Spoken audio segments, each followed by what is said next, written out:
बिल्लाहि मिनश शैतानिर रजीम। बिस्मिल्लाहिर रहमानिर रहीम।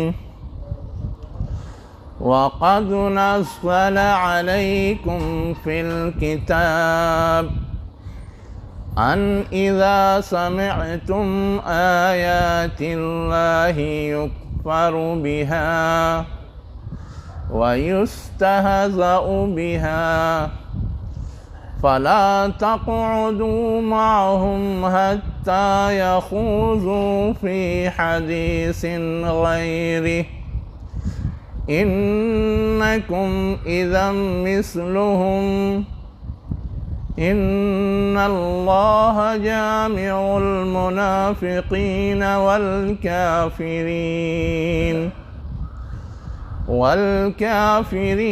फ़ी जहन्नम जमीआ।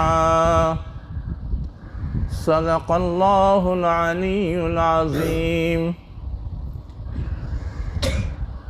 शुरू अल्लाह के नाम से जो इंतहाई मेहरबान हमेशा रहम फरमाने वाला है।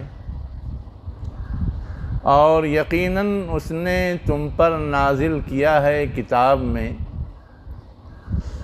ये हुक्म भी कि जब तुम अल्लाह की आयात को सुनो कि उसका इनकार किया जा रहा है और उसका मजाक उड़ाया जा रहा है, तो तुम मजाक उड़ाने वालों के साथ न बैठो यहाँ तक कि वो किसी दूसरी बात में मसरूफ़ हो जाएं। अगर तुम बैठोगे तो गोया तुम भी उन्हीं के मानिंद ठहराए जाओगे। बेशक अल्लाह मुनाफ़िक़ीन और काफ़िरीन को जहन्नम में इकट्ठा करने वाला है। ये सूरह निसा की आयत नंबर 140 है जो मैंने अभी आपके सामने पढ़ी है। इसमें एक बड़ी अहम बात की तरफ इशारा किया गया है जिसे हम और आप समझने की कोशिश करेंगे। मिसालों से बात बड़ी आसानी से समझ में आती है, इसलिए पहले मैं एक मिसाल देता हूँ। मुझे ये बताइए कि अगर कोई आपको या आपके बाप दादा को बुरा भला कहे तो आपका रद्द अमल क्या होता है? आप फ़ौरन भड़क जाते हैं, गुस्से में आ जाते हैं। या आपकी बेटी आपकी बीवी से कोई छेड़छाड़ करे तो क्या होता है? उस वक्त भी आप आपे से बाहर हो जाते हैं। क्यों ऐसा होता है? सिर्फ और सिर्फ इसलिए कि ये गोया एक तरह से इज़्ज़त पर धब्बा है, इज़्ज़त को दागदार करना है, वक़ार और हैसियत को मजरूह करना है। तो अगर हमारे बाप दादा के साथ ऐसा हो कि उनकी इज़्ज़त मजरूह हो रही हो, हमारी बेटी बीवी के साथ ऐसा हो कि उसके साथ बेइज्जती की जा रही हो, उसे ज़लील किया जा रहा हो, तो हम उसे किसी कीमत पे गवारा नहीं करते। अब मैं अगर आपसे ये पूछ दूं कि हमारे नज़दीक हमारे बाप दादा हमारे बेटी बीवी से भी ज़्यादा कोई महबूब है जिसकी इज़्ज़त का हमें और आपको ख्याल होना चाहिए? मैं नहीं समझता कि किसी मोमिन का ये जवाब होगा कि अल्लाह की ज़ात उससे ज़्यादा महबूब नहीं है, अल्लाह की किताब उससे ज़्यादा महबूब नहीं है, अल्लाह के रसूल उससे ज़्यादा महबूब नहीं है। उसकी इज़्ज़त पे अगर सवाल आ जाए तो हम अपनी जान भी कुर्बान करने को तैयार होते हैं, अपना माल भी कुर्बान करने को तैयार होते हैं। और इन सारी चीज़ों को अगर कुर्बान करने की ज़रूरत हो, चाहे औलाद हो, चाहे बीवी हो, कोई हो, सबको हम कुर्बान करने के लिए तैयार हो जाते हैं। तो अगर कभी ऐसा नज़र आए कि अल्लाह के ज़ात पे कीचड़ उछाला जा रहा है, अल्लाह के अहकामात पर कीचड़ उछाला जा रहा है, अल्लाह की किताब पर कीचड़ उछाला जा रहा है, अल्लाह के रसूल पर कीचड़ उछाला जा रहा है, तो उस वक्त हमारा रद्द अमल क्या होना चाहिए? हमारी गैरत का तकाज़ा क्या है? ये असली चीज़ समझने की, यही चीज़ यहाँ समझाई गई है कि अगर अल्लाह की आयत का इनकार किया जा रहा है तो गोया अल्लाह की हैसियत का इनकार किया जा रहा है, अल्लाह के मकाम को झुटलाया जा रहा है, अल्लाह की आयत को बेवक़्त समझा जा रहा है, बेवज़न समझा जा रहा है, अल्लाह के रसूल के सिलसिले में गुस्ताखी की जा रही है, तो गोया अल्लाह के मकाम की कदरदानी नहीं हो रही है। अल्लाह की किताब में अगर कीड़े निकाले जा रहे हैं, इसका मतलब ये है कि अल्लाह की किताब को जो हैसियत दी जानी चाहिए वो नहीं दी जा रही है। ऐसी सूरत में एक मोमिन के ईमान का तकाज़ा ये है, उसकी गैरत का तकाज़ा ये है कि उसके ख़िलाफ़ वो जो कुछ कर सकता है करे, और कम से कम दर्जा ये है कि जो लोग ऐसा कर रहे हैं उनसे वो अपना रिश्ता, अपना नाता, अपना ताल्लुक़ तोड़ ले, काट ले। यहाँ कहा क्या गया? अल्लाह ताला तुम पर किताब के अंदर जो किताबें अपने अहकामात के लिए अल्लाह ताला भेजता रहा है, उसमें पहले ही ये हुक्म नाजिल कर चुका है कि अगर तुम सुनो कि अल्लाह की आयत को झुठलाया जा रहा है या उसका मजाक उड़ाया जा रहा है, तो ऐसे लोगों के साथ बैठो भी नहीं।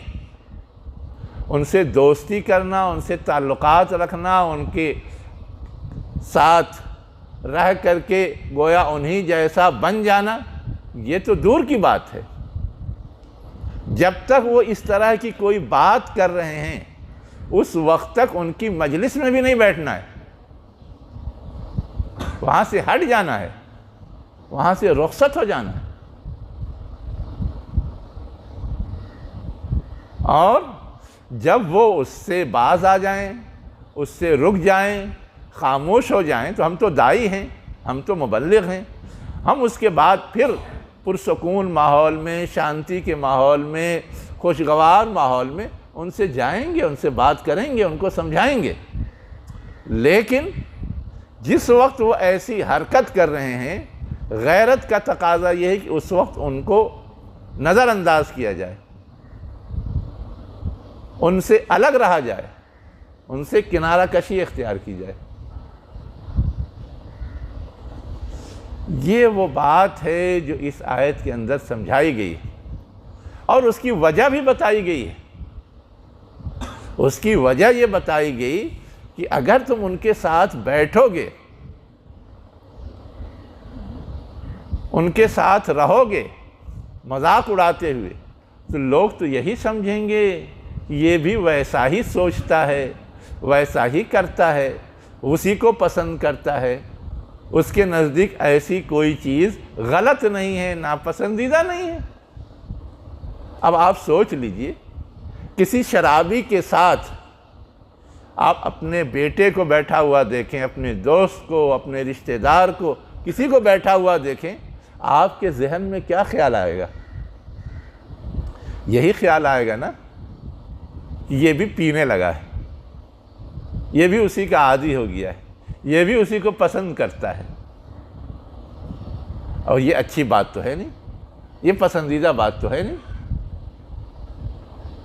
इसलिए कहा गया कि इस तरह के लोगों के साथ तुम्हारे ऐसे क्लोज़ रिलेशन नहीं होना चाहिए कि लोग ये समझने लगें कि गोया ये भी वैसा ही है,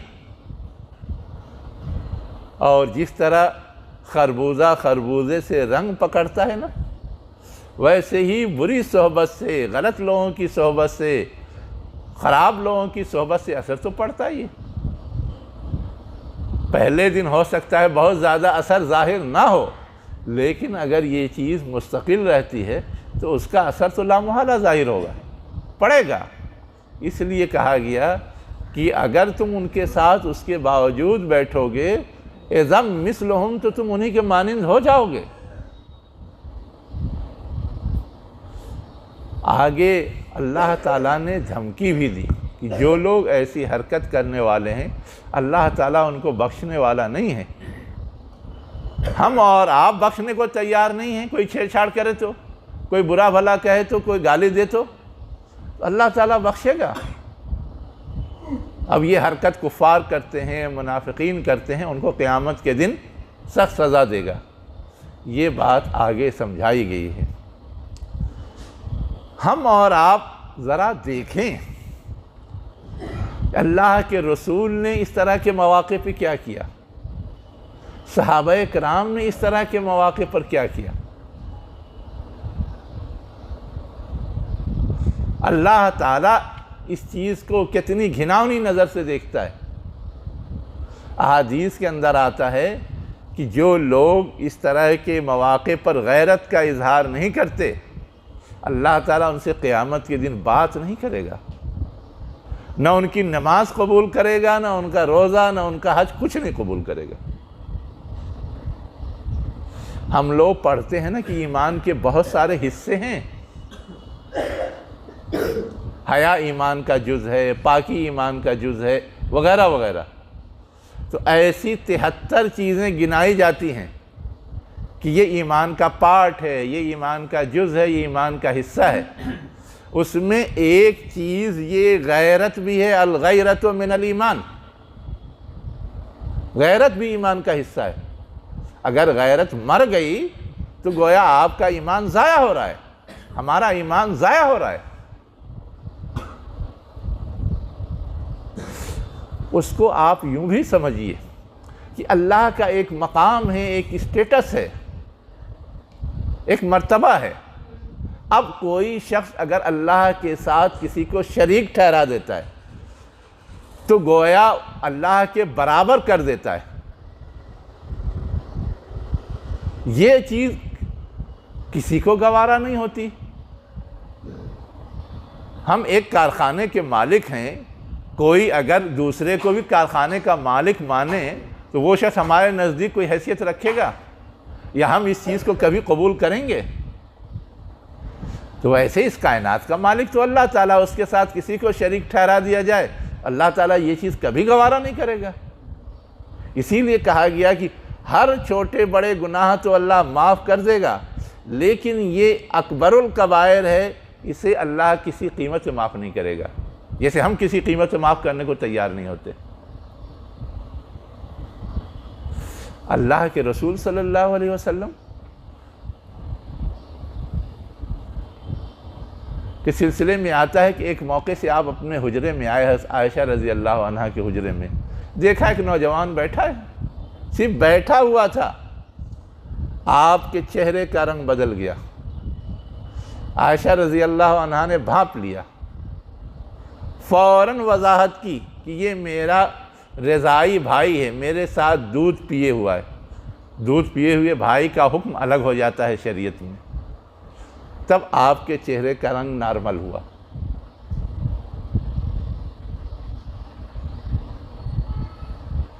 अल्लाह के रसूल अपनी ज़ात के लिए किसी से बदला नहीं लेते थे, लेकिन जहाँ अल्लाह की हुर्मतों को पामाल करने का सवाल आता था, वहाँ आप बदला लेते थे और आप आपे से बाहर हो जाते थे। तो हम और आप भी रोज़मर्रा की ज़िंदगी में पता नहीं क्या क्या महसूस करते हैं, क्या क्या देखते हैं, है ना।